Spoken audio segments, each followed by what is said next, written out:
Hello viewer, कैसे हैं आप सभी। आई होप आप सभी अच्छे होंगे। सो फ्रेंड्स, ये गृह विज्ञान का क्लास 8 का लेसन प्लान है कुपोषण। ओके, सो मैक्रो टीचिंग प्लान है। तो फ्रेंड्स, जब भी आप लोगों को अगर कोई भी ज़रूरत पड़े तो आप लोग देख सकें, इसलिए ये वीडियो जो है इस चैनल पर प्रोवाइड की जा रही है।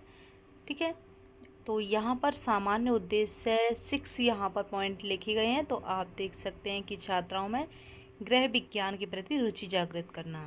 और देखिए, जो कुपोषण है इससे संबंधित हमारा विशिष्ट उद्देश्य होगा, स्पेसिफिक ऑब्जेक्टिव्स होंगे। नॉलेज में लिखा है कि छात्र छात्राएं कुपोषण के विषय में ज्ञान प्राप्त कर सकेंगी या छात्र छात्राओं को कुपोषण के बारे में ज्ञान प्रदान करना। अंडरस्टैंडिंग में छात्राएं कुपोषण से होने वाले जो रोग हैं उनके बारे में समझ सकेंगी। एंड एप्लीकेशन में है, छात्राएं कुपोषण का ज्ञान प्राप्त कर इसे अपने दैनिक जीवन में प्राप्त कर सकेंगी, प्रयोग कर सकेंगी। कौशल में, स्किल में है, छात्राएं कुपोषण तथा उसके रोगों के ज्ञान को कुशलतापूर्वक समझ सकेंगी। ओके, सो यहाँ पर अब जो है प्रीवियस नॉलेज में छात्राएं कुपोषण के बारे में सामान्य जानकारी रखती हैं। और यहाँ पर ये टीचिंग एड है, तो यहाँ पर कुपोषण के कारणों को दर्शाता हुआ चार्ट है, तो वो आप बना सकते हैं। एंड अब है प्रस्तावना प्रश्न। हमारे शरीर को ऊर्जा कहाँ से प्राप्त होती है? तो भोजन से प्राप्त होती है। बच्चे का आंसर आएगा। अब भोजन से हमारा प्रश्न बनना चाहिए, पोषक तत्वों से युक्त भोजन क्या कहलाता है? संतुलित भोजन कहलाता है। फिर संतुलित भोजन से प्रश्न बनेगा, संतुलित भोजन न करने पर हम किसके शिकार हो जाते हैं? तो हम बीमारी या कुपोषण के शिकार हो जाते हैं। कुपोषण से प्रश्न बनेगा, कुपोषण किसे कहते हैं? तो उचित पोषण, या अपनी तरफ से बच्चा कोई भी जवाब दे सकता है। ठीक है, क्योंकि बहुत सारे इसके जवाब बन सकते हैं। कुपोषण के बारे में आप क्या जानते हैं? तो समस्यात्मक ये प्रश्न हो जाएगा। अब उद्देश्य कथन में आज हम कुपोषण या उससे होने वाले रोगों के बारे में विस्तार पूर्वक अध्ययन करेंगे। पहला हमारा शिक्षण बिंदु है, कुपोषण का अर्थ है।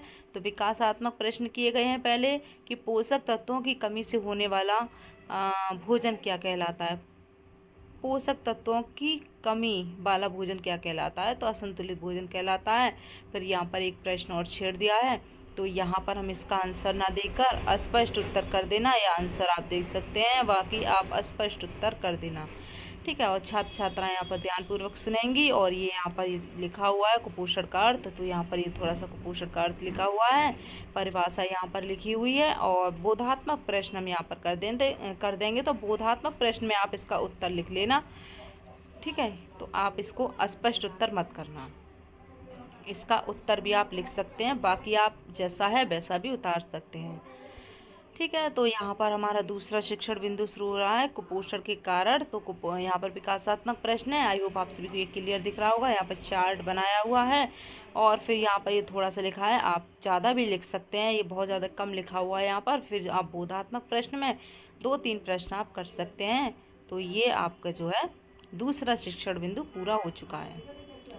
तीसरा हमारा शिक्षण बिंदु है, कुपोषण से होने वाले रोग हैं। पहले विकासात्मक प्रश्न किए हैं 2, जैसे कि यहाँ पर ये स्पष्ट उत्तर है, इस तरह से लिखना है। बोधात्मक प्रश्न जो है, फिर यहाँ पर बोधात्मक प्रश्न करना है, कुपोषण से होने वाले रोग यहाँ पर देखिए तो ये लिखे हुए हैं, और यहाँ पर भी जो है मेंशन किए हुए हैं बोर्ड पर। तो ये आपको इजीली समझ में आया है। अब फोर्थ है हमारा शिक्षण बिंदु, कुपोषण को दूर करने के उपाय। तो यहाँ पर ही थोड़ा सा लिखा हुआ, हालांकि पढ़ाना तो बहुत पड़ता है, लेकिन जब प्लान बना रहे हैं तो उस हिसाब से जो लिखना पड़ेगा जितना की स्पेस है। तो विकासात्मक प्रश्न के बाद फिर बोधात्मक प्रश्न, और यहाँ पर छात्राध्यापक का कथन है। तो ये आप जो है इसको जैसा है वैसा आप इसे लिख सकते हैं। ओके, सो यहाँ पर कंप्लीट हो चुका है हमारा ये। अब ये है जो है मूल्यांकन प्रश्न है। तो यहाँ पर सत्य असत्य प्रश्न पूछे गए हैं, और फिर बहुविकल्पीय प्रश्न है गृह कार्य में, ये आपका है। बाकी ये जानकारी आपको अच्छी लगी हो शेयर ज़रूर करना, ताकि आप लोगों को मैं और भी जो लेसन प्लान है वो प्रोवाइड कर सकूँ। ठीक है।